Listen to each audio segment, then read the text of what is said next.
That's the way to Bristol, that's the way to London. Behind me, about 10 miles away, is Oxford. And right here is where the old Didcot to Southampton line used to run. And there, behind me, is where Didcot Station used to stand. In the latest rebuild during the 1980s, British Rail renamed it Didcot Parkway. I don't know why.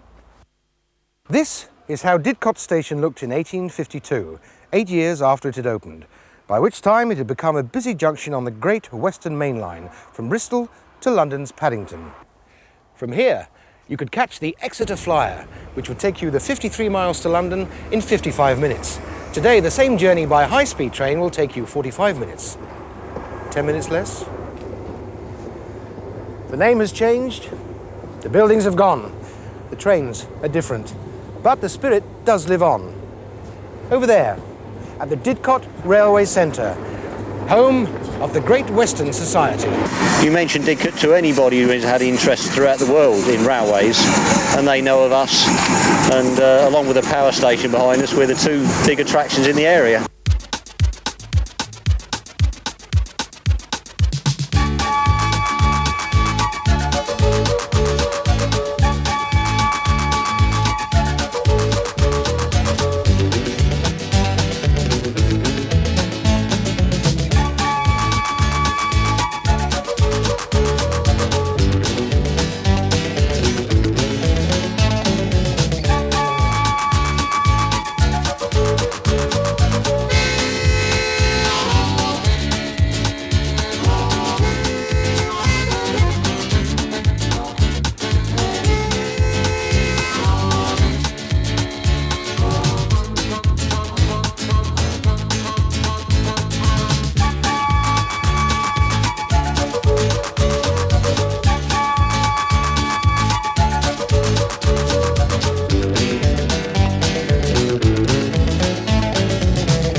Now celebrating 20 years at Didcot, the Great Western Society has flourished, and since those first faltering steps, has now become one of the largest preservation societies in the world.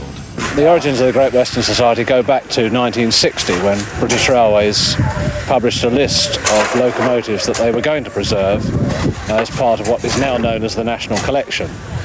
And myself and some colleagues of mine who in those days were schoolboy train spotters, who used to watch the trains go by at Southall, decided that it would be a good idea if we could buy a 1400 class auto train locomotive and auto coach, because we felt that that was a gap in the collection that had been announced as being preserved. Not really knowing very much about it, we thought, well, all we have to do was write a letter to the railway press and the money would come pouring in. I think probably as 17-year-old schoolboys we didn't really recognise the full ramifications of what we were letting ourselves in for. We found after a few years that there was a lot more interest. We had other people come on and we launched other funds for other locomotives. Certain other locomotives were bought privately by individual members. And in fact, locomotive 6998 Burt Magnus Hall was also one of our very early locomotives and was brought out of traffic from Oxford Shed, having hauled the last steam-hauled train on the western region of British Railways, and that was delivered down to Totnes, which in those days was our base. We found that the interests of the businessmen in Devon were not necessarily the same as our interests, and we were offered an opportunity to move our rolling stock up from Devon into Didcot Engine Shed in 1967. And we brought up the stock from Devon, the locomotives and 2 or 3 coaches that we had down there. We also had a locomotive and some coaches at Taplow just down the line, and they were brought here as well. And that was 20 years ago, was the beginnings of our occupation of Didcot Railway Centre.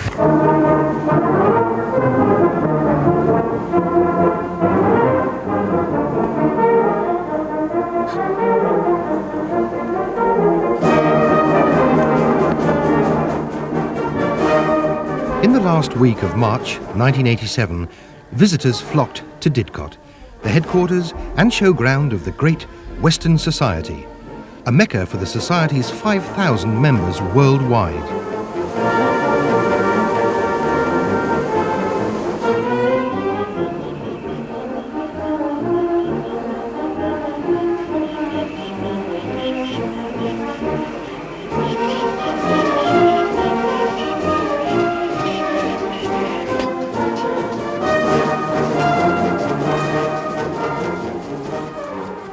Despite the drizzle, the fires burnt furiously in all of the Society's 10 engines steaming that week, and over 100 members volunteered to run stalls, cater, administer, and manage the toing and froing of the celebration week.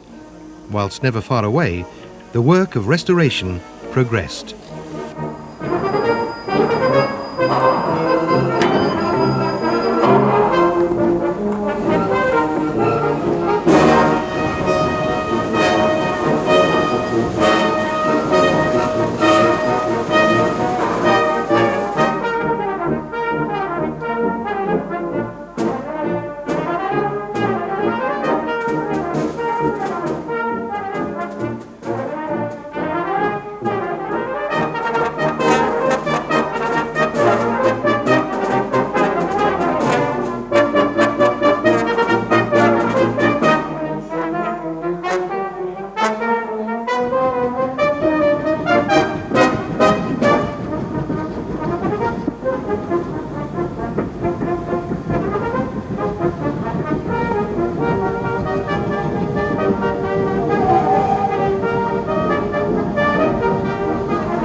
Well, it was before we came to Didcot, when we used to have a little depot in the goods shed at Taplow. It's the old goods shed there, look. And we were in process of moving all the stock and everything, what we had at the time, down to Didcot. 2 coaches, wasn't it? Not much. We were shoveling on coal for the special to run down the line to Didcot. So. And this is the 61 loco. And there's the stock we had then, consisting of about 2 coaches, plus a van we hired from BR to put all their sundry bits and pieces in. And that was about it. It was built in 1931, I think. Society bought it in 1965 from British Railways, and it's been here. First it went to Taplow, and then in 1967 it came to Didcot. It was the first Society engine at Didcot, and it's been here since then. It was in service until about 1975, and we've been rebuilding it since then. The livery this is carrying at the moment is the livery it would have had between 1944 and 49, and that's the nearest we can get to it in Great Western liveries, because they added various bits and pieces as the engine got older. It's all hand painted, marked out in chalk first and then painted on in enamel. The only transfers we use are the Great Western coats of arms, but all the lettering and numbering is all done by hand. Well, my trade is a draftsman during the week, so at weekends I'm the maintenance foreman here, and when they need an engine lettering, there's a couple of us that do it as and when. But obviously it's not needed that often because we only finish an engine probably once every 2 years. Highlights of the week were the mass steamings, where the engines gathered to hiss and boil in front of the engine sheds, to the delight of the enthusiasts. This loco, 5051 Bristol and Castle, was run on the mainline expresses, hauling passengers down to the south. It mainly worked in the Welsh area, where it stayed for quite a long time. It was then renamed from Bristol and Castle to Earl Bathurst, and then it was scrapped and taken to Dye Woodham scrapyard, where it was bought by the Miners family, who were very large and quite rich. And then recently Mr. Miner died, and the family was therefore forced to sell the locos. And the society launched a campaign, Castle Aid, and we're raising the money to bring the loco, make sure it stays here. It has been recorded unofficially that they reached about 100 mile an hour, but they could maintain speeds of up to 80 mile an hour without any trouble at all, apart from the sort of fireman collapsing every now and then in between throwing coal into the fire.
Well, actually it goes back quite a long way. It goes back to Longmore, to the days of the military railway there. There's a chap brought in a small 040 saddle tank there, and my colleague John has just gone down the way. We saw this locomotive and we thought, well, we could do this kind of thing as well with a small loco. So we had a look round and we happened to find that this locomotive was derelict at Southampton. So we bought it in 1968 and brought it onto this depot in 1969. And it's been here ever since. We haven't taken it out of the depot at all. We've pulled some real heavy trains, including Blue Peter we've pulled with that locomotive in this depot.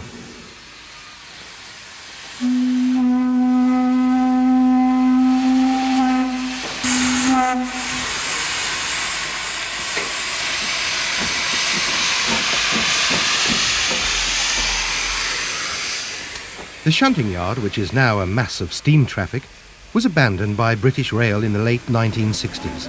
The Society have renovated and relaid much of the track and sidings in use today.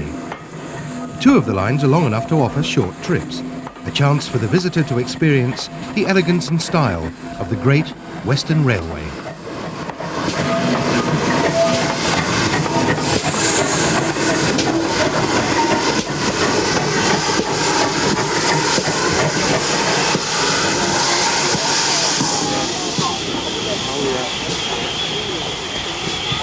Built in 1936, it was originally numbered 4866, it was renumbered in 1948 I think. The engine was mainly shedded down in the Newton Abbot area. It normally worked on either the Brixton branch or was the spare for the Ashburton branch. But it was first engine bought by the Society back in 1964. Since then it's had two overhauls, the last one about 5 years ago. the last rebuild, it had all the rear end of the frames rebuilt totally, where the trailing wheels are, and the whole engine was stripped right down, had a full boiler repair, mechanical overhaul. It's got about another 3 or 4 years to do before it's due for the next overhaul. Normally has casual repairs over most winters.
Preservation doesn't just stop at engines and carriages.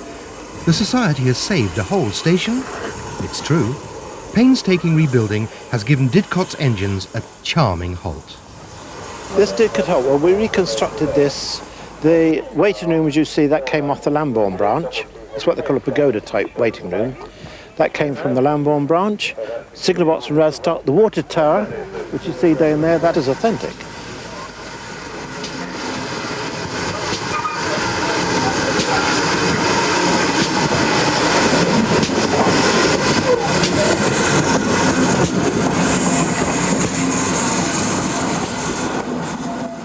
And the whole thing was reconstructed to be a branch halt in the 1930s, 20s, 30s. We took a prize for it because it's as authentic as really as things were, and it lets people see what a branch halt looked like in the 30s. Something you don't see today, of course.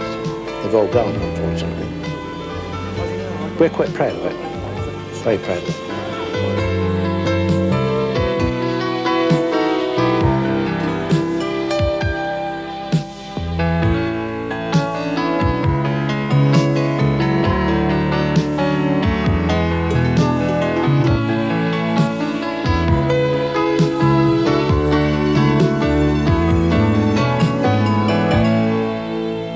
And every well-managed station needs a signal box. And every signal box, a level crossing. Mind the gates, please. Both can be found at Didcot, renovated to their former working glory, run and maintained by a specialist signalling group of the Society. It's difficult to believe, but this is how the Radstock box looked on its arrival at Didcot. This box, from Frome in Somerset, will soon be fully operational, and then interlocked into the system.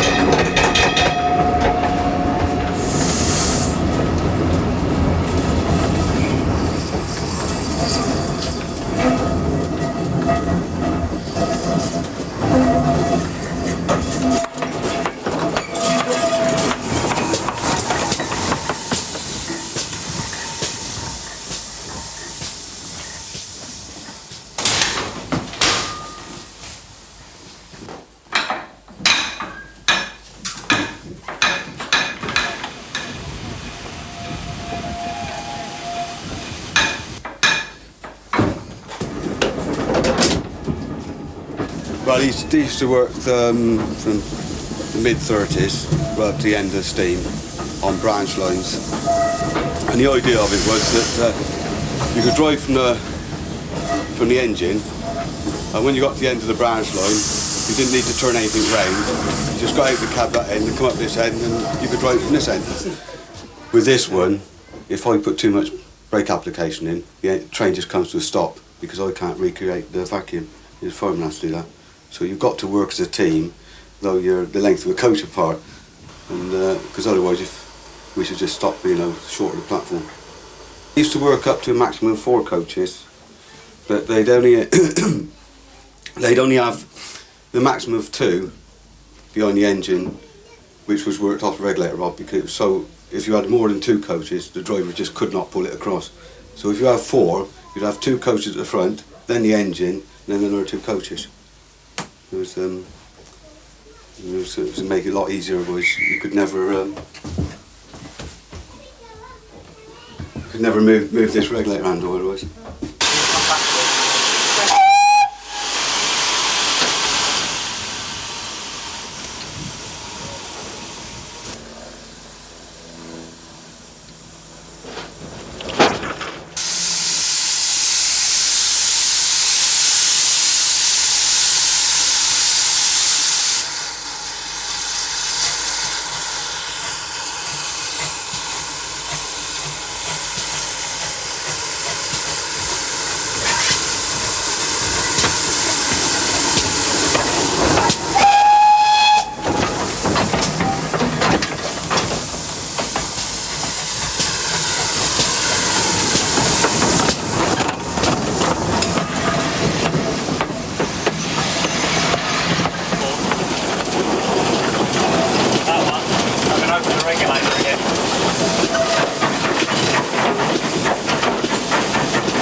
The only thing is the fireman has to use the reversing gear for you, and you do that by whistle codes,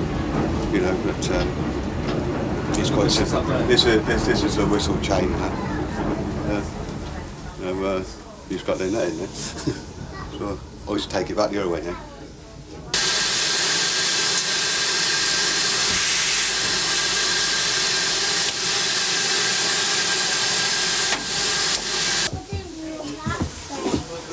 Whistle.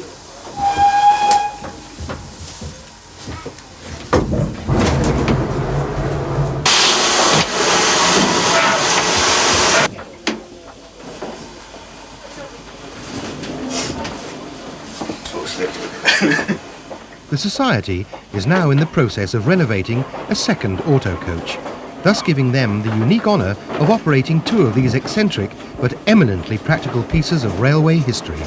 All he's got control of is applying the brake and opening the regulator. So he can put the brake on, but he can't take it off. So I've got to do that from there. It's roughly knowing where you watch the needles, the vacuum gauges in the cab, and see where he's making his brake application. You know where he's going to take it off.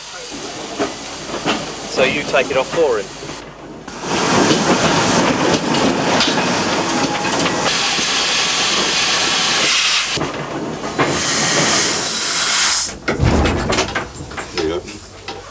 It's not completely automatic, it's about as near as auto as you can get. Yeah. Certainly as far as the Great Western was concerned. I started off as a fireman at Fairford, and a cleaner of it, really. Then went to fireman and stayed there until 1962 when the line closed. Then sort of, the end of steam was near enough that, and that was, I thought there's never, have a chance of getting on a steam engine again. And one day somebody just said, "Oh, you want to go down Didcot? They got a society down there," and I thought, well, it's not really sort of my scene, And I come down here and I spent about 2 hours down here, got terribly bored with the whole situation, and thought, well, I was glad when I go home. And then a few weeks later, I decided to come down again. I've been coming down ever since. And that was 1969.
Lads, OK, tea break now.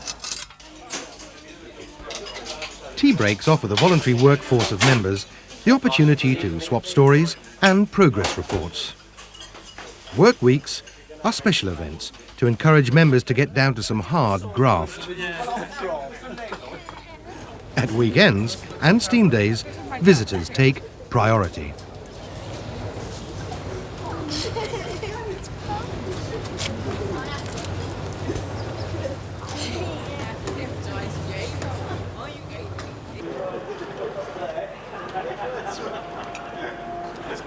Part of the Society's rolling stock collection are these super saloons. These coaches were built in 1932 and they put this kitchen in Princess Elizabeth in 1936. This is one of 3 ocean saloons at the Didcot Railway Centre. The third one, Prince of Wales, is undergoing restoration so that we can actually join it to this fleet. We have 58 diners coming for dinner this evening and we run our wine and dines once a month from April to October. They're usually quite full and people like to go somewhere different to eat, so we tend to find people who enjoy the visit round the Railway Museum and then coming and dining in the coaches.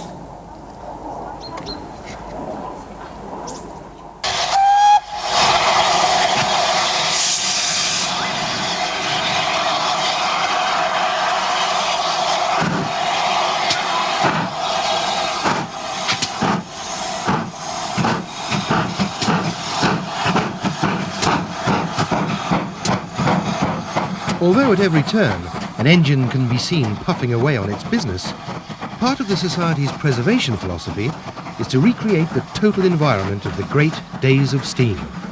Flora and fauna are actively encouraged in Didcot's nature conservation area, where over 200 species of wild flowers bloom. But another greater blossoming is recorded here at the Great Western Society's Museum, the blossoming of God's wonderful railway.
The practicalities of operating such a busy marshalling yard are immense, and items such as a turntable become invaluable. Unfortunately, British Rail took their turntable with them when they left. But eventually the Society did find one, rusting at Southampton docks. The 70-foot iron turntable was transported, renovated and reassembled at Didcot over a 2-year period. Much of the day-to-day positioning of engines and carriages revolves around this giant feat of engineering that enables only 2 men to rotate over 80 tons of locomotive, coal and water at the turn of a handle.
This engine, Burton Agnes Hall, was built at Swindon 1949, was used on the Western region on mixed traffic trains, and was the last steam locomotive running on the British Rail Western region, and was bought by us direct from British Rail after working a train from Oxford to Banbury, and we actually bought the engine in Banbury sheds on the 3rd of January 1966. It's been here for that entire period. We've done one complete overhaul on it when it was returned to traffic last year, and we are running mainline trains with it this year, of which there's a train out in a few weeks' time.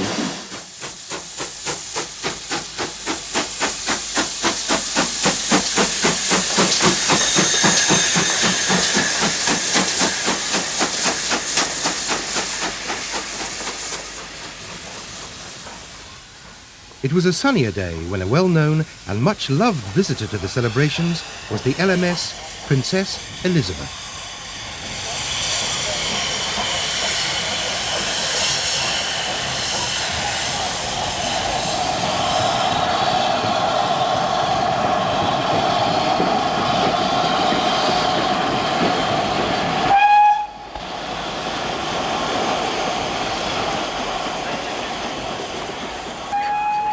The Princess Elizabeth was one of the fastest express engines that ran between London and Scotland in the heyday of steam.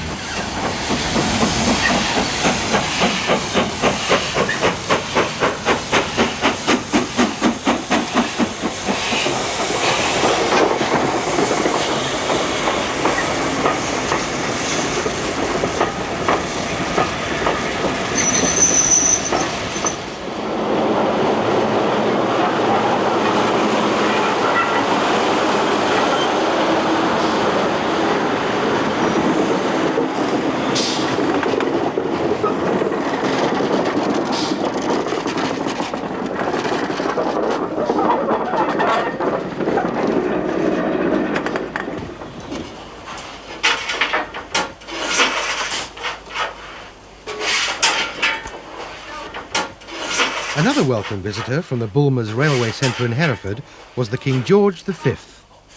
The King George put on a really royal show. But all too soon, preparations were made for the engine's return.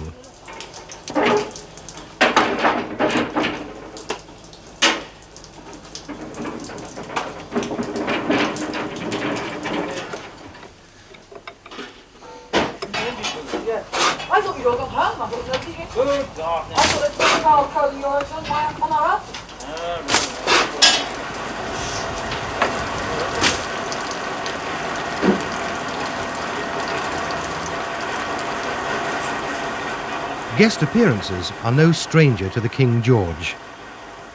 This giant bell on the front of the locomotive commemorates an incredible feat when the whole engine was shipped to the United States to take part in the Baltimore and Ohio Railway Centenary celebrations in 1927.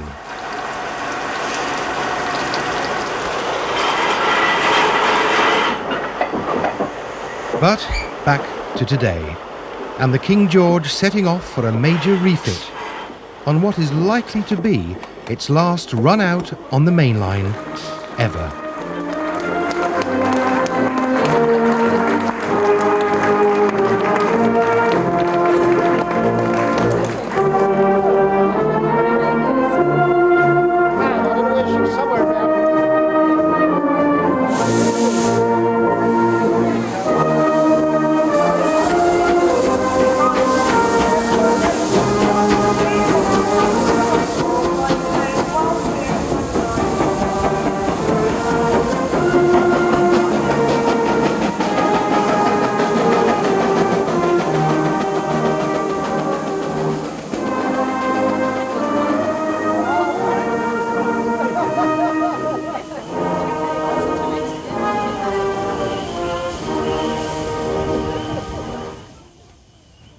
Well, here's to the first 20 years at Didcot.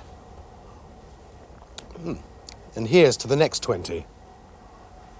But it's not over yet, for even at night, there's an opportunity for enthusiasts to get steam in their sights.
4 o'clock on a Sunday morning. Now normally the only sort of people that will be awake at this time of day are vicars putting the finishing touches to their sermons, or that strange brand of insomniac called the lighter upper.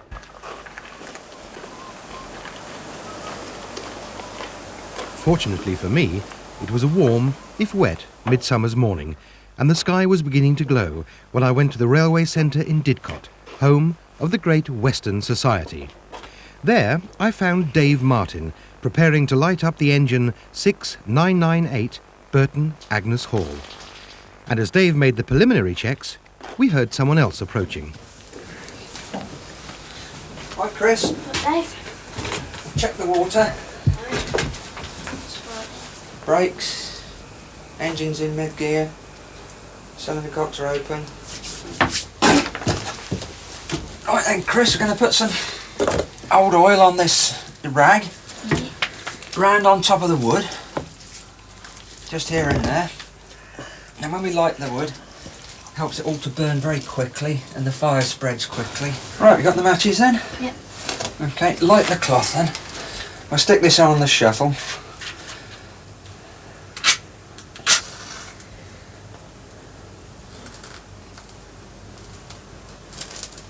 Get it going nicely. And in we go.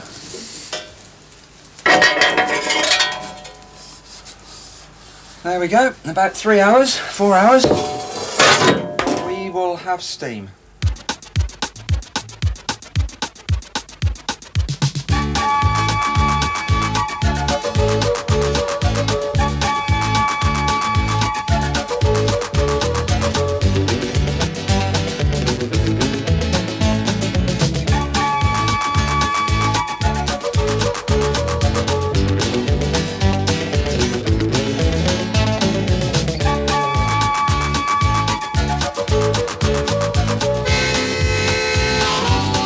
Burning well now.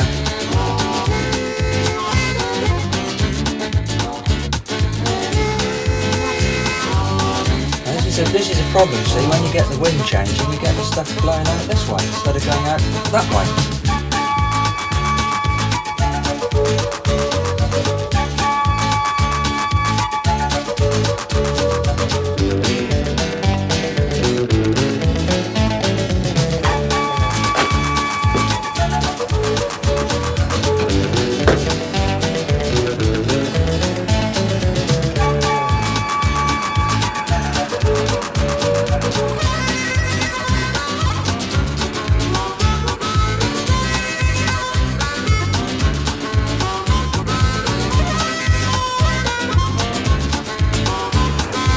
First few knobs.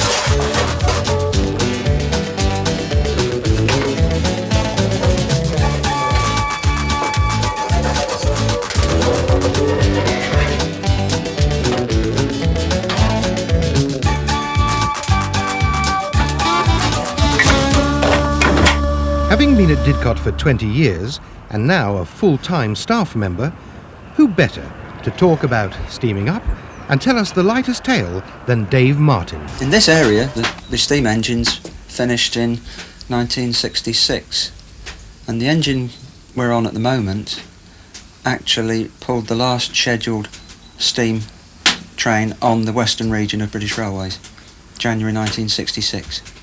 The Hall class engines were first designed by Charles Collett for the Great Western Railway as a development of the two-cylinder 460 engines, although they were more for mixed traffic rather than express passenger trains.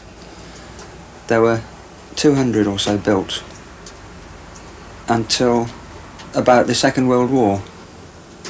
Then the locomotive engineer became Mr. Hawkesworth, and he made certain developments to the design, and so this engine 6998 Burton Agnes Hall is actually the modified Hall class, and it was built early in 1949. With a bigger engine, we have to allow about 4-5 hours in the case of the very big engines to light up. It can be done quicker, but if you do that, you get a lot of heat in one place, and the other end of the engine will still be cold.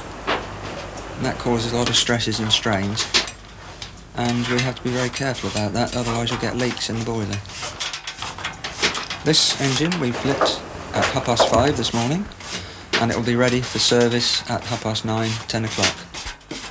So what should we look for, Dave? The water in the gauge glass starts moving gently, and maybe 1 or 2 little drips start coming from some of the joints on the back here of the firebox. And then a little bit later, the magic needle starts to move. Then after that, you'll soon have enough pressure to move the engine. And you wait for the scheduled crew to come and take over.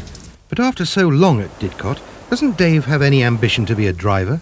I drove occasionally in the early days of the society, but I dropped out of that side of things, and we have to pass very stringent training and examinations before we're allowed to drive now. First of all, you have to be a fireman, just like the old days. Although in the old days you would be a fireman for perhaps 20, 30 years before you became a driver. But maybe it can be a little bit quicker here.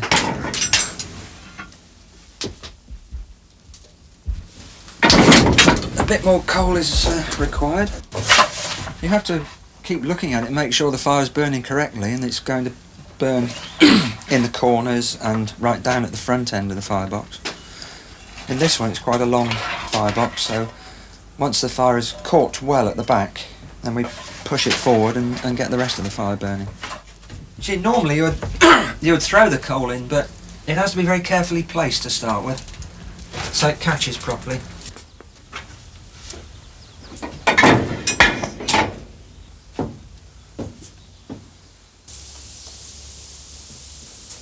Yeah, she's burning nicely now. Lighters up, just light the fire. Apart from checking that the engine has got water in the boiler, really that's all we have to do. The rest of the checks are done by the fireman and the driver when they come on duty at 8:30.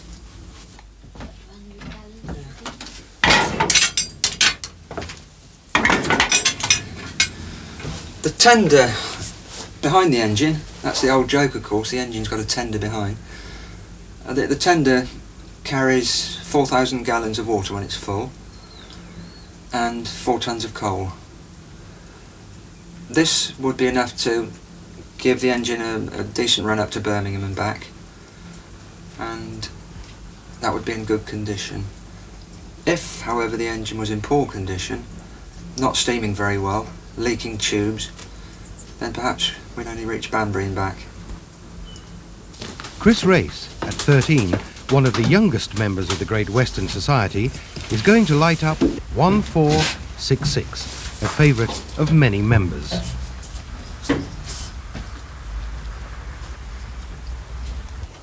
But Dave is always on hand to give out tips and hand on his years of experience to younger enthusiasts like Chris, a new generation enthralled by that golden age of steam. But what is it that drags a young lad like Chris out of his bed so early on a Sunday morning? I'm 13 and I've been coming down for about 3 years now. I like these steam engines because I like the sound of them. They smell nice, and I like watching them being driven, and I hope to be driving myself. This was the first engine the Great Western Society bought with the auto trailer. What is it? 231. 231, and it was a load of schoolboys that put out the deal for it all. And that. And after we got this one going, we started buying a little more engines and coaches and all different stuff. You have to be a member to light up, work on the engines or anything else. So, the future of steam at Didcot seems secure, but only as long as it still holds an appeal for Chris and his friends. Yeah, this engine, 1466, was built in the 1930s, especially for branch line work, and it ran mostly in Devon, and in fact it ran on what is now the Dart Valley Railway for some time. That wasn't its only location though during its life. There are 75 of them, I think, altogether, spread over the whole of the Great Western system. There were some in this area at Oxford and at Reading. Small tank engine, 2 driving wheels and a trailing wheel behind. The water's carried in the tanks on the side and the coal's carried in the bunker at the back. They were used on the branch line trains, but they could, when occasion demanded, also run at a good speed.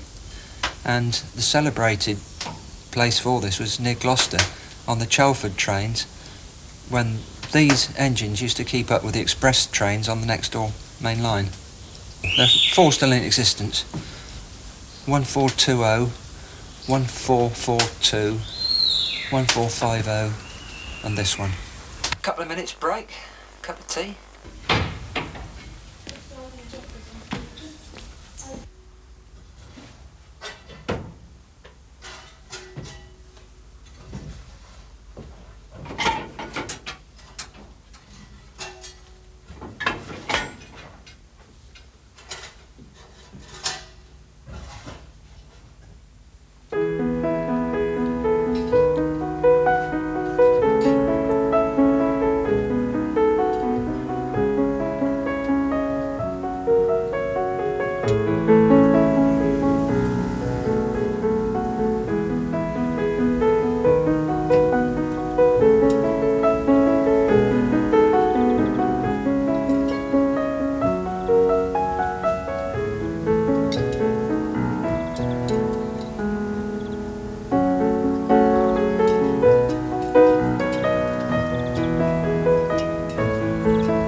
The coal we use comes from South Wales. It's not domestic coal.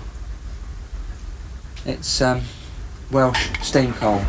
There are 1 or 2 collieries still open that we can get it from. It burns very hot and it needs a lot of air draft to make it burn properly.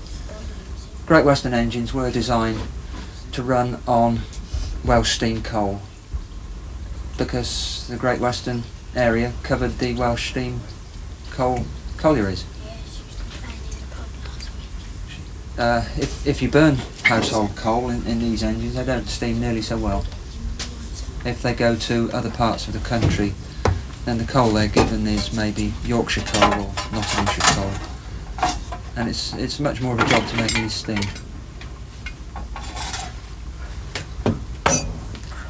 They kept them in steam for 3 or 4 days, and they are just like a kettle. In fact, in German the word for the boiler of an engine, locomotive, is Kessel. And just like kettles, they get furred up, they get lime. And about every 4 days you have to take the washout plugs out and squirt water through the boiler for several hours to wash all the lime and scale out. And that puts it out of action for 6 hours, although it doesn't really get cold. And every few weeks there would have to be a more protracted stoppage for more careful checks and maybe repairs. What's time, Dave? 7:15, mate. Another couple of hours, these will have to be ready.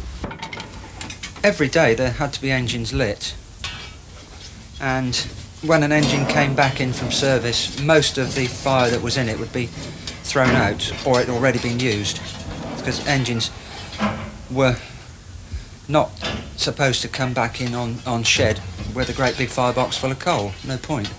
Otherwise, you just sit there burning coal for no purpose. And coal is and was very expensive. So the engine would come in with a minimum of fire, and then it would be left like that until its next duty, maybe 6 hours later.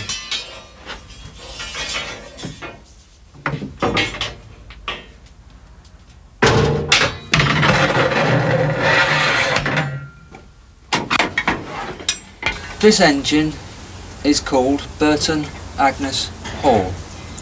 The Great Western had a policy of naming all their main passenger engines after large country houses. They had the castle class, pollution at its best. Had other engines named after manors and granges. These were named after halls. They were supposed to be named after engines on the Great Western system. And in the majority of cases this is true, but by the time they built the modified halls they were getting a bit short of names. And actually Burton Agnes is in Yorkshire, so the connection with the Great Western is somewhat tenuous.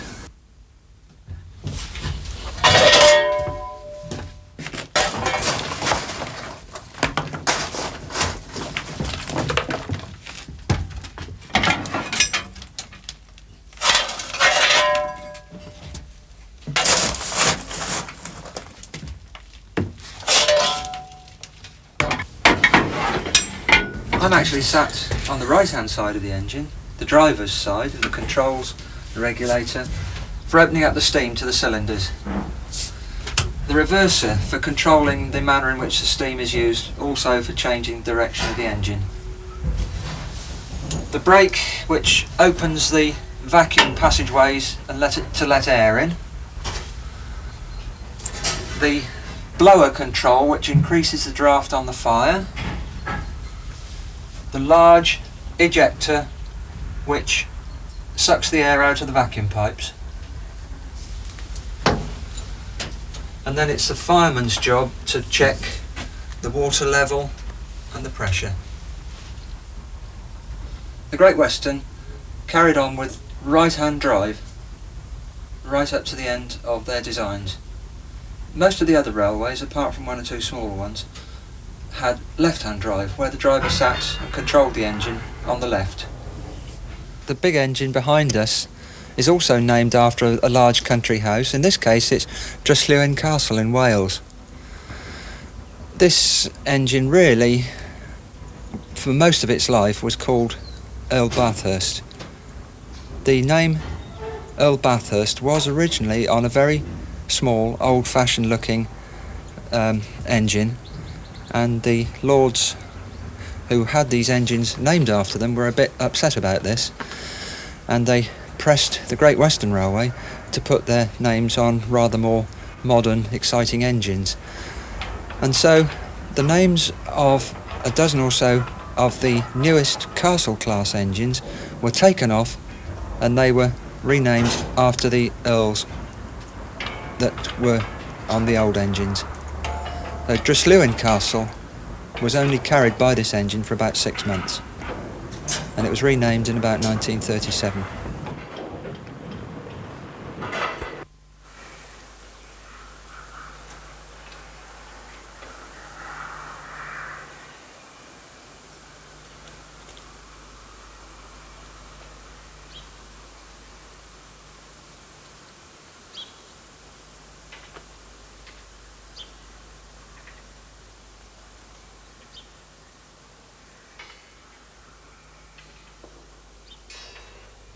By 8:30, the sleepy railway centre is coming to life, and Dave makes some final checks before handing over to the fireman, Phil Bareham. Morning, mate. Hello, mate. What have we got here then?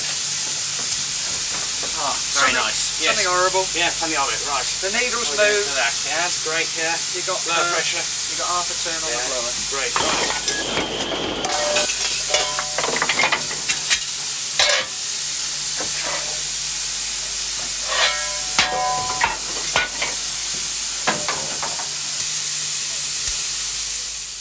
the privilege of driving 6998 today falls to Alan Rose. Morning, Alan. But before she can move an inch, he has a very important task to complete.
It can take up to an hour at the start of each tour of duty for the driver to complete his checks on approximately 150 different lubricating points, and not all of them easily accessible.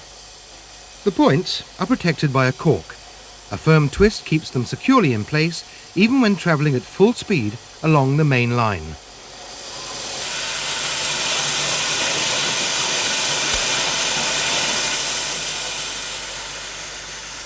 Well, that's the last one, and we're still a good half an hour away from full steam.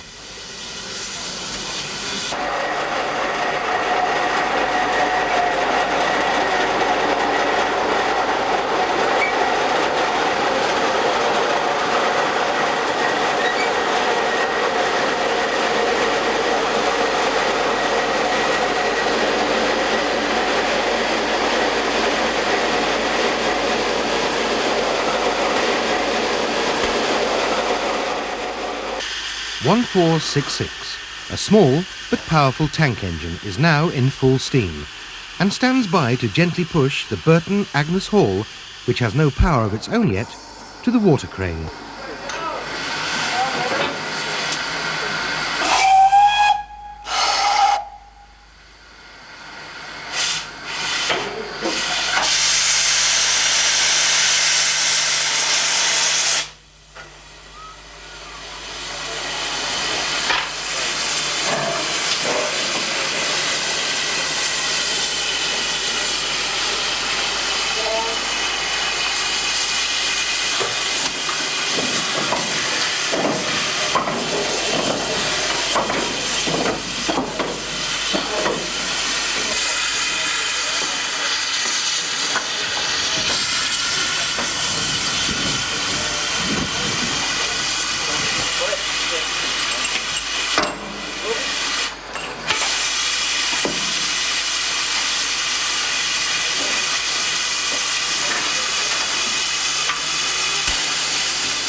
Before the coming of diesel, the 74,000 gallons of water in the tank atop the coaling stage was pumped from the Provender Pond, which was just across the sidings to the west of Didcot Station. But since the establishment of the railway centre, the tank is now filled in the more orthodox fashion from the water main.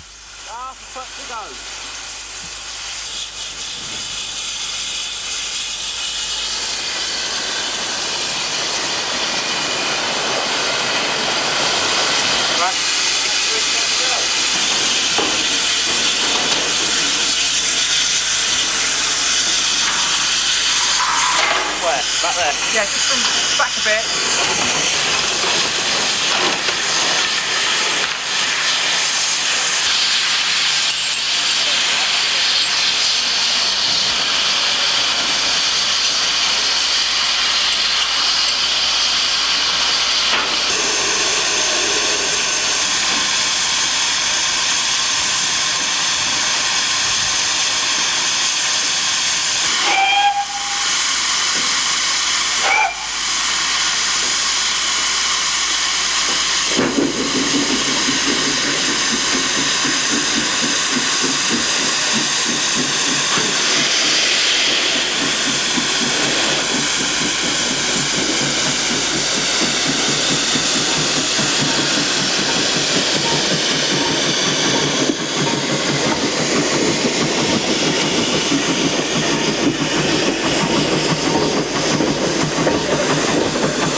Introduced in the 1930s, auto trains were designed to be driven from either end, without having to turn the engine round. A forerunner of the modern diesel multiple units on today's suburban services. Fireman Alex Daniel. In the old days, the crews would start off. You'd start off with the basic fireman. He would do trips up and down the line until he became fully conversant with all the signals, stations and that sort. And it wasn't until he was getting almost to the point of being a pass fireman, that is a driver in time to need, that he would be working on auto trains, because he'd virtually be driving the engine himself with the exception of the regulator. So I'm that sort of person. I'm halfway between being a driver and a fireman, or rather fireman and driver.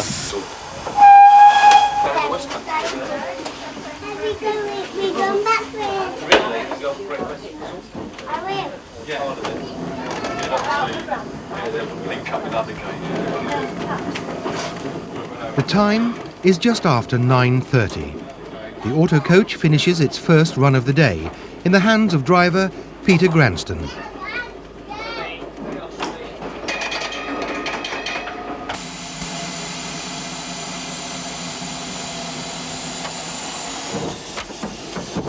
Burton Agnes Hall. 6998 is at last ready to go out onto the main demonstration line for a day's steaming.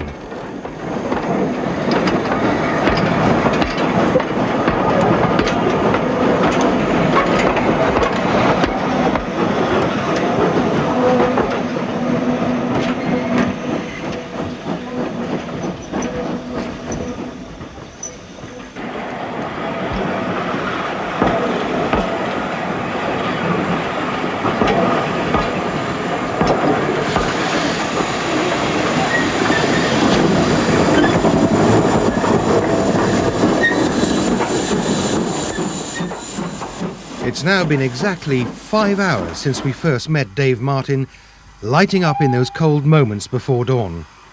And there's little more to say.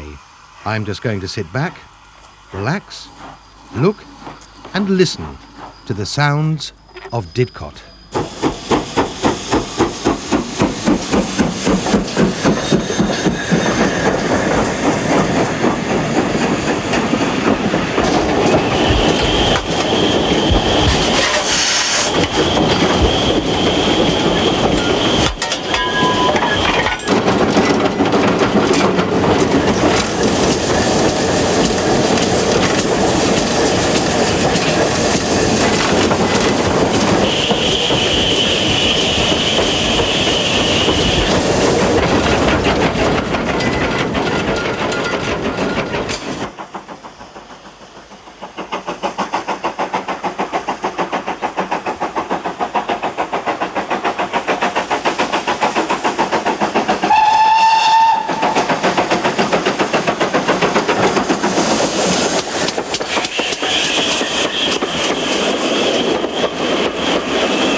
Doing it to deflect the flames that are near the end of the firebox, so I can see what it's like down the other end.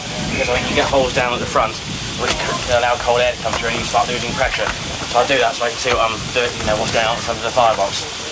Generally, when I'm firing, I'm trying to work from the front back, so the coal that hits the front ignites first, and you can't obviously see down that end, and then work backwards, and then finish up at the back. And that's a lot easier for yourself. And it slopes down towards the front, and a lot of the stuff you put on the back tends to get shaken down the front anyhow. So you tend to put them more on the back and build it up around the back corners a lot in this particular sort of thing anyhow. It seems to work for me. So, £225 per square inch is where red line is on there, and it's also where the safety valve lifts. That's a steam heat pressure gauge. In the older days they used to use steam to heat the carriages through a pipe on the back of the engine. And that indicates the pressure you've got in the system and the pressure required by these numbers here, depending on how many coaches you've got. That thing there is the water level gauge for the boiler. That's probably the most crucial thing. It's actually the water level above the inner firebox, because there's an inner one and an outer one, obviously, where the fire burning underneath and the water, and the outside on the top. And it has to be really inside, preferably in the upper half. If it drops too low, then you run the risk of damaging the firebox. But there's two plugs in the inner firebox that are lead lined, and if the water level drops too low, the lead would melt. It would let water and steam into the fire, which would be a warning to sort of say, look, it's going too low. All these things are bits and pieces on the top here. That one there is the on-off cock for the steam heat that I was talking about a minute ago, and that there is the actual regulator, regulates the pressure for the steam heat. These three here are also to do with the injectors which put water in the boiler. We've got an ordinary live injector, which is that one which takes steam straight out of the boiler and uses it to force the water from the tender into the boiler. And these two here, which work a thing called the exhaust injector, which the idea is it takes exhaust steam that's already been used in the cylinders and uses that to put water in the boiler, being more economical. It works somehow.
trains stop here.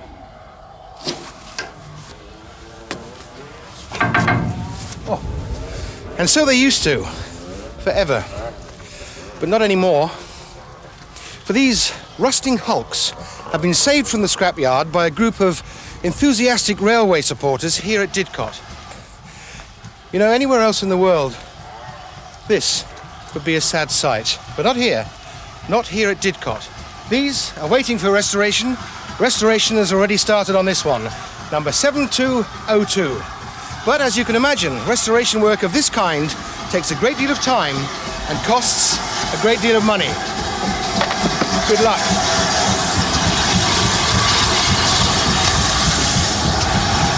That's what it's like when it's finished.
"5051, Dracillin Castle."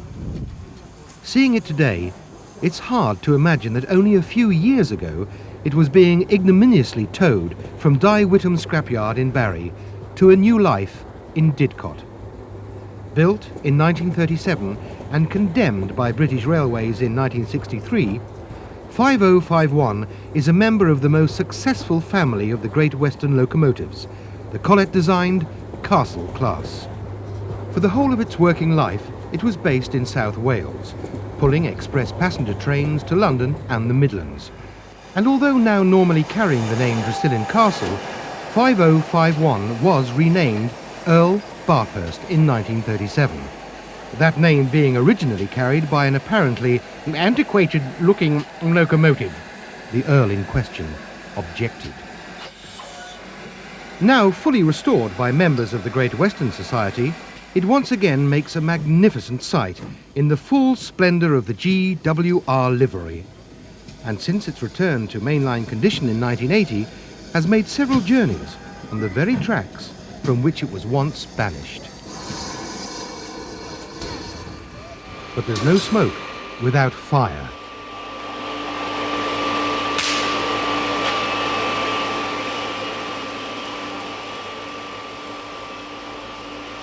It was here, in the lifting shop, that 5051 started that long, slow journey back into service. Now, it's the turn of 5029 Nunney Castle to undergo complete restoration. This involves stripping the locomotive down as far as possible, cleaning, repairing and replacing worn and rusty components and lovingly reassembling the parts. Ted Lacey, lifting shop foreman. Oh, this is Nunney Castle. We started it about June, really started it about June last year. We've done the frames of this, bored the cylinders, bored the valve cylinders, machined the pistons and the piston rods. The boiler's got to be done yet.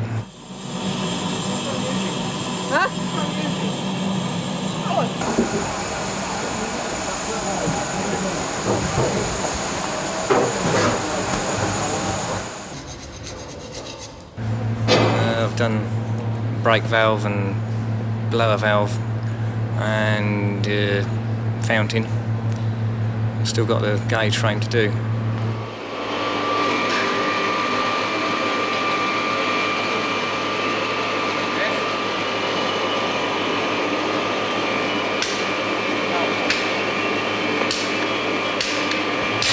To renovate the boiler, we'll have to have it off because you can't get all the stays down the sides.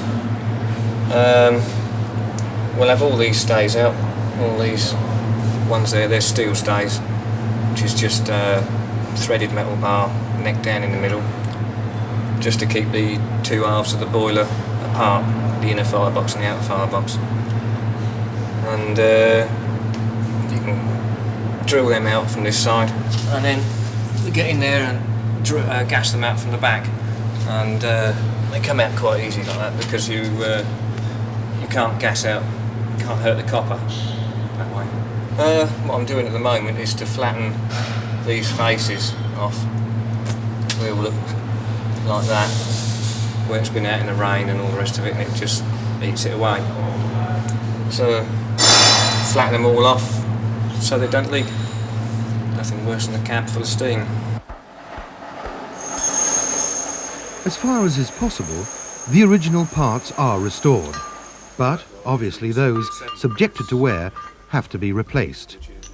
As here, Peter Constance fits the original brake blocks using newly turned pins and washers.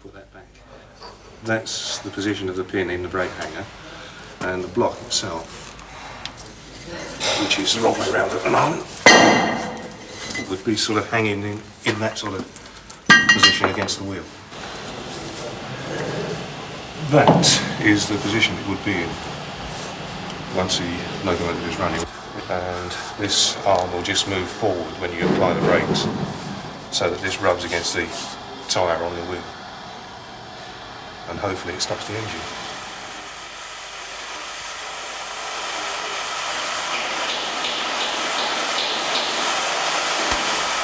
Restoration not only requires the skills of some members, but also the enthusiasm of the less skilled for the long, hard grind back to mainline conditions. John True, GWS member. We've worked on several engines here. Practically every engine that you can see that's in workable order has been worked on, and we've tried to do some part of each engine. Normally the odd bits and pieces, the fittings and the brake gear, all the bits and pieces that people don't see, and normally our job is to clean these bits up, get them into good order and then repaint them so that they can be put back onto the engine. Well, we're working at the present time on 5029 Nunney Castle, and we'll carry on working on these until this engine's finished, and then we'll pass on to something else. You would expect to see grown-up boys here, but grown-up girls? I've been a railway enthusiast all through the last war. I used to collect names and numbers at Worcester. But what I'm working on are the two water valves.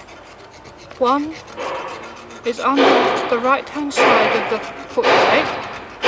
That is the live steam injector. One underneath the left-hand side is the exhaust steam injector.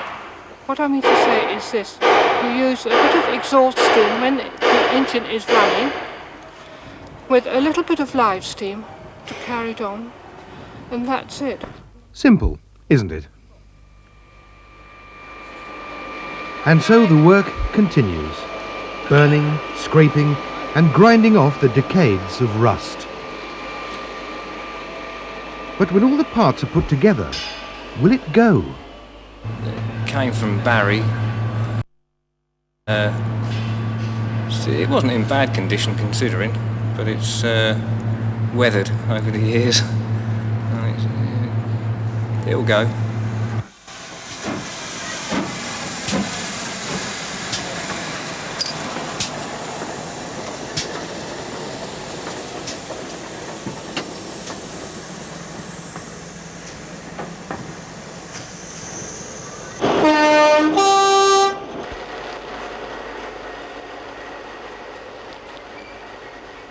Running a successful railway centre efficiently is rather like running a successful railway. Timetables are planned and adhered to. They have to be, together with rosters and schedules for the workforce. Otherwise, there would be chaos on this crowded site. Simply moving rolling stock from the carriage shed to the paint shop has to be planned well in advance. And despite using a powerful Hunslet diesel shunter, it is a slow process. John Minchin, another GWS member, explains. Everything's always got to be taken at a nice slow speed when you're dealing with partly stripped down vehicles. You can't kind of run around at nice speeds, but also got people around, so just taking things nice and easy. So what has drawn John to Didcot every week for over 15 years? The whole thing with this movement is a lot of it is the restoration, but there's also a very good social side as well. So you don't want to miss Saturday nights in the pub. Ah, but I think there's more to it than that. And there was.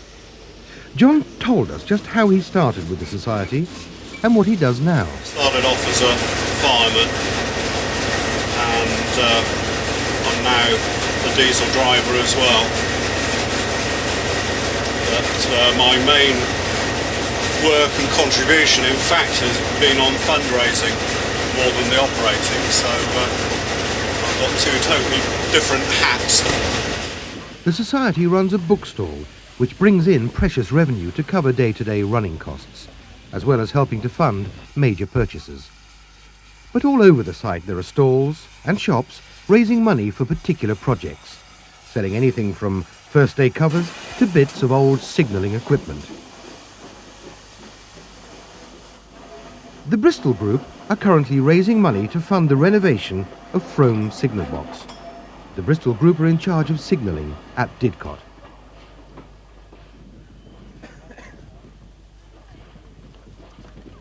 Also on sale are badges, posters, photographs, model trains and relics from the real thing. Hundreds of thousands of pounds have to be raised every year if the Great Western Society is to continue its work. The thing is, I've got a shop to run on steam days, selling t-shirts and various things for the locomotive I've been involved with. 3822 is the heavy freight locomotive. I was involved with that right from the scrapyard when the society bought it in '75. This film, made by Bill Seymour, shows in a few seconds the years of work that went into restoring this heavy freight locomotive.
Collet design, based on the 28 Churchwood 1903 original, the 3822 was built in 1940 and has been painted in wartime black livery. A splendid sight.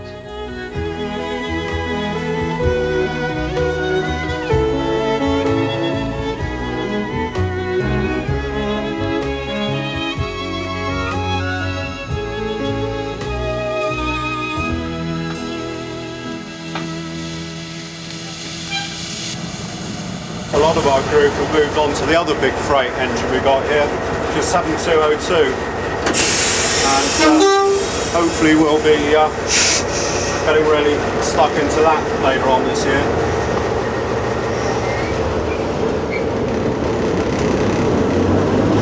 But as with any of these projects, they take a lot of money. 7202, completed at Swindon Works in 1934, spent most of its career working coal trains in South Wales. Condemned by BR in 1964 after completing 650,000 miles of service, it was purchased and moved to Didcot by the Great Western Society in 1974. The heavy freight group hoped to have it fully restored in about 5 years. I don't think a lot of people realise, but when you're restoring a coach, the actual costs and time involved are as much, if not more, than a steam locomotive, because to do it properly you need really good seasoned wood, or else it'll just need rebuilding after 2 or 3 years. The carriage and wagon foreman is Phil Waterworth. During the week, I work for British Rail as a carpenter. At weekends, we are currently working on the travelling post office. By the time it has finished, it will have cost something in the region of £12,000 to £15,000. We found when we came down here that no one really was interested in the coaching side. Most of the people, even today, are interested in the locomotives because they are living and breathing, if you like. Without coaches, you haven't got a railway and you haven't got a railway centre.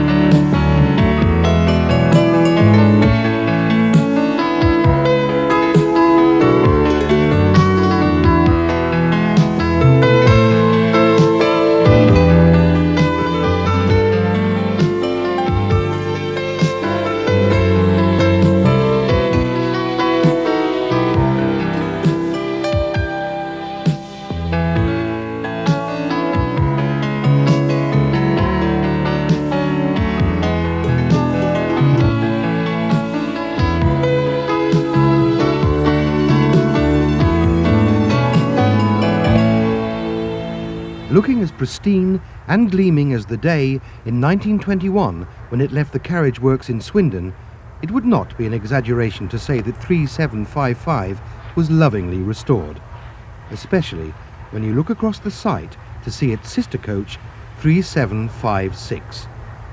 Both coaches arrived at Didcot in the same condition. It must be very rewarding to see the years of hard work, sweat and tears put to good use on steam days.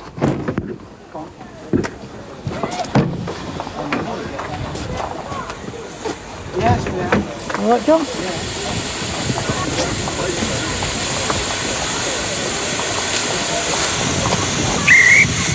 You okay? Right.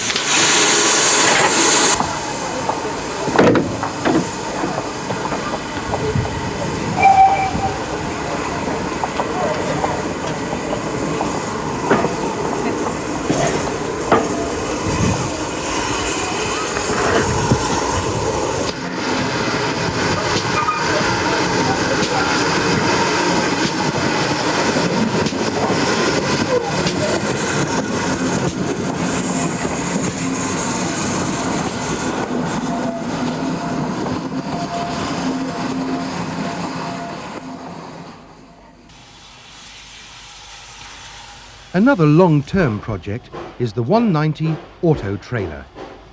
It arrived in fairly poor condition and had to be stripped down to its bare woodwork and virtually rebuilt. The exterior is now complete. But that's only half the job.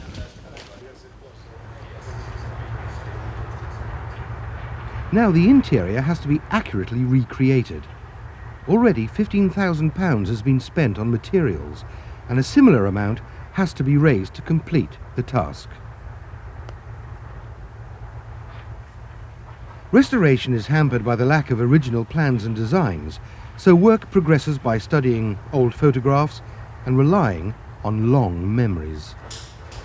Most of the work is carried out voluntarily by members of the Great Western Society, but professionals are called in for specialised jobs.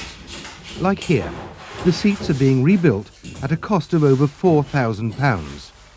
Eventually, they will be reupholstered in specially woven, authentic GWS fabric at a cost of £15 a square metre.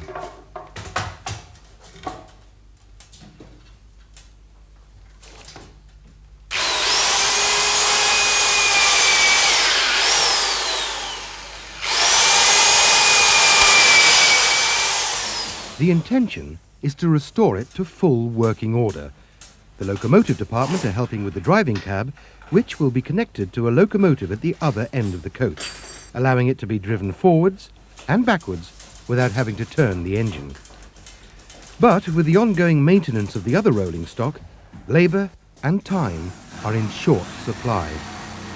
So it'll be some time yet before we see 190 on the branch line.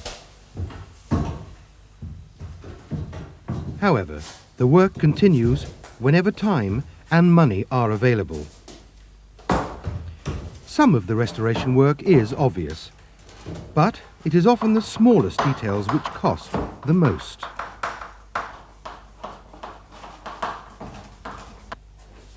These top lights were completely remade and fitted, with the replica springs and latches being specially made. The hanging straps were made by a local saddler. The brackets were cast by a local foundry. And the familiar drop lights recreated at a cost of nearly £100 each. But in the end, it would have been worth all the effort to see it bring pleasure to thousands of people every year, running up and down the branch line into Didcot Halt.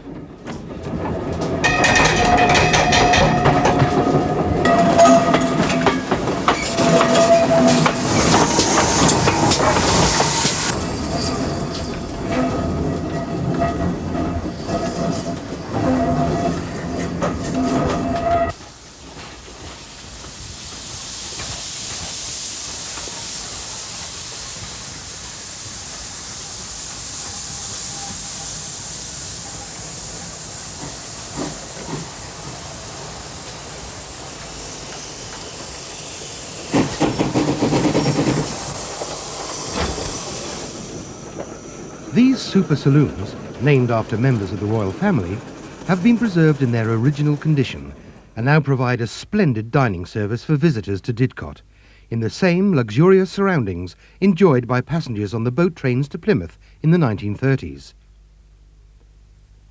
Even the kitchens are in full working order, and all the food is prepared in them by members, another fundraising activity. So both the internal detail and external appearances are attended to with equal endeavour. The collection of coaches at Didcot is probably the most comprehensive of any independent railway. Over 40 items cover the period from the 1880s to the 1950s, and those that aren't already will one day be restored to their original glory. And it won't be too long before the travelling post office is collecting and delivering mail sacks to the collection net once again. Meanwhile, the work continues, replacing rotting wood, rebuilding broken doors, and the seemingly never-ending task of removing rust from ageing metalwork.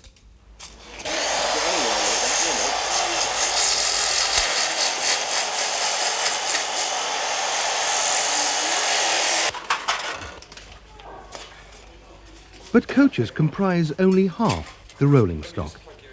The Great Western Society also boasts a fine collection of old wagons, thanks to the enthusiasm of a very small team.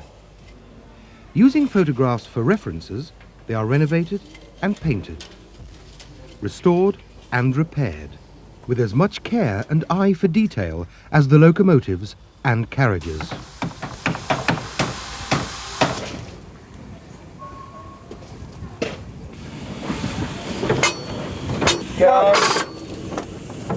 And when they're put together to form a train, double-headed by the heavy freight locomotive 3822 and 6998, Burton Agnes Hall, you could be forgiven for thinking you had stepped into the past.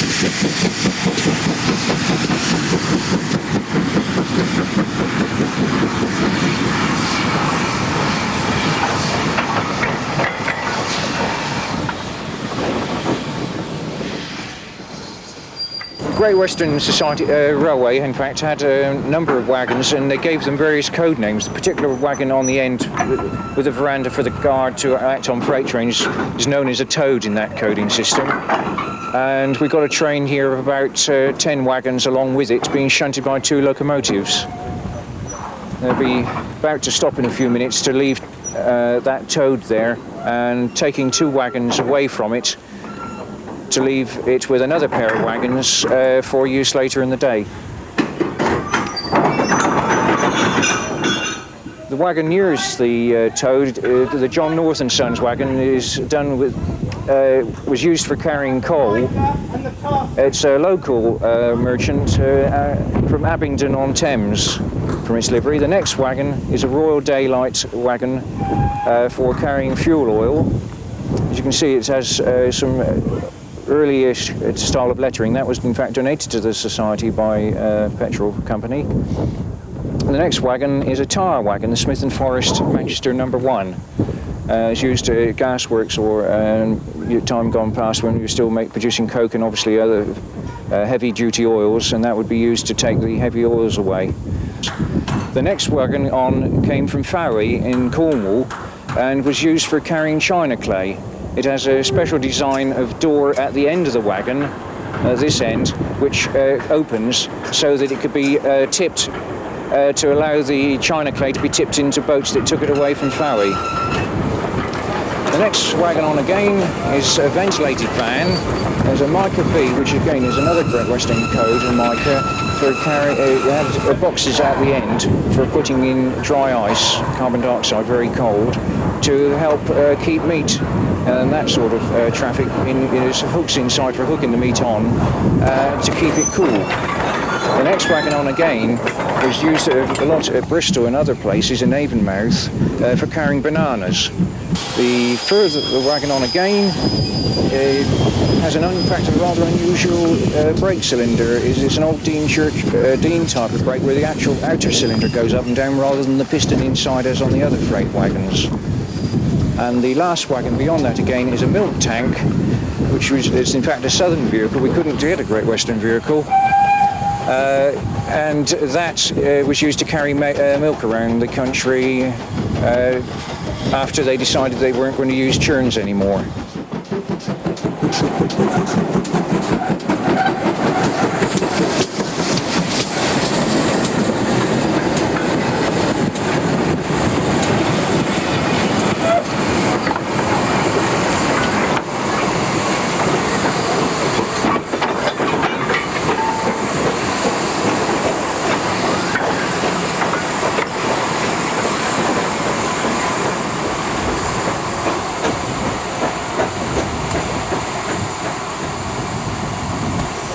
Okay, stop there, Gordon.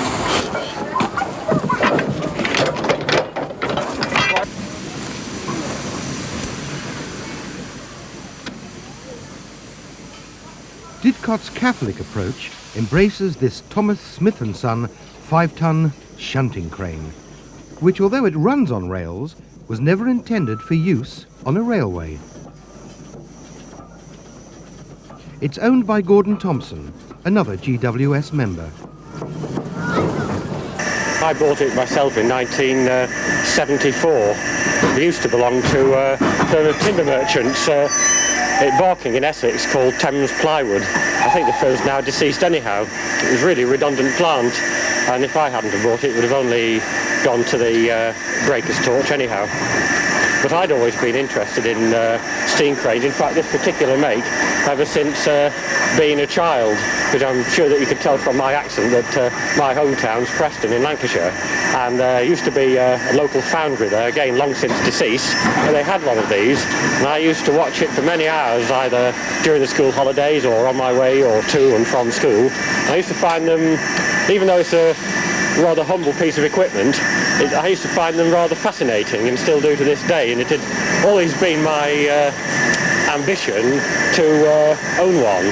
So I used to work with a man who has a large showman's traction engine, and it was merely through the course of conversation that I learnt about this one's existence down at Barking.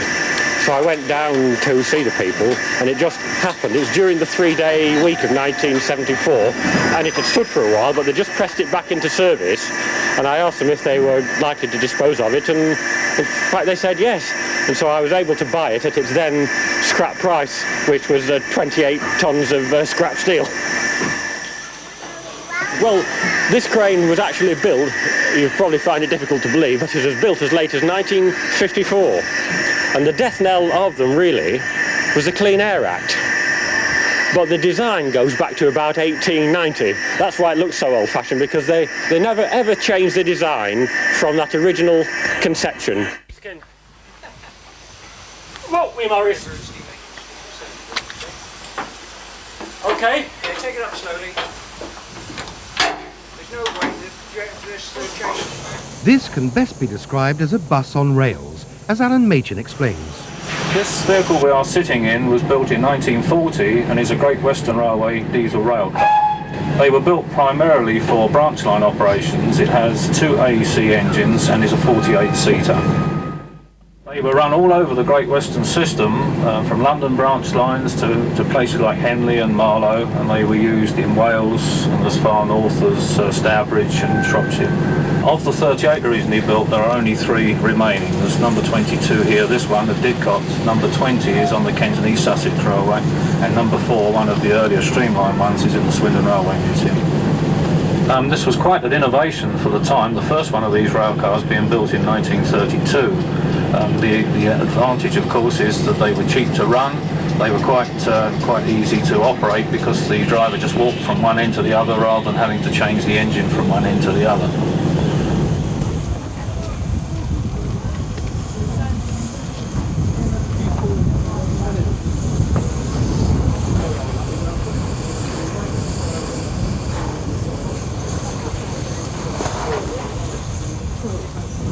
The best way to sum up all that we have seen is to take a short trip along the main demonstration line, starting as we leave Eynsham platform, past Didcot Parkway mainline station in the background.